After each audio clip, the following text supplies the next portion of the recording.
அப்படியே உதயநிதி அண்ணாச்சி ஒரு விஷயத்தை ரொம்ப தெளிவா எடுத்து சொல்றாங்க. இங்க பாருங்க, பிஜேபிக்கு நாம எப்பவுமே அவுட் ஆஃப் கண்ட்ரோல் தான். நீங்க அதை பண்ணணும்னா திமுகவுக்கு ஓட்டு போடுங்க, ஸ்டாலினை முதலமைச்சர் ஆக்குங்க பழையபடி அப்படின்னு உதயநிதி அண்ணாச்சி அப்படி பொங்குற. நம்முடைய தலைவர் சொன்ன மாதிரி இந்த தேர்தல் டெல்லி வெர்சஸ் தமிழ்நாடு. அதுல தமிழ்நாடு வென்று காட்டணும்னா திமுக ஜெயிச்சு காட்டணும். பாஜக இன்னைக்கு பல்வேறு ரூபங்கள்ல வராங்க, அவங்க ஒரு டீம் இறக்கி இருக்கிறாங்க. அது தவிர BJP B team, C team, D team, எத்தனையோ டீம்கள் வரும்.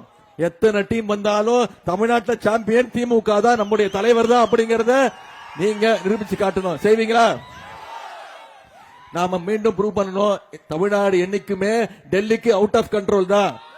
தமிழ்நாடு என்னைக்குமே சுயமரியாதை உள்ள மண்ணு தான்.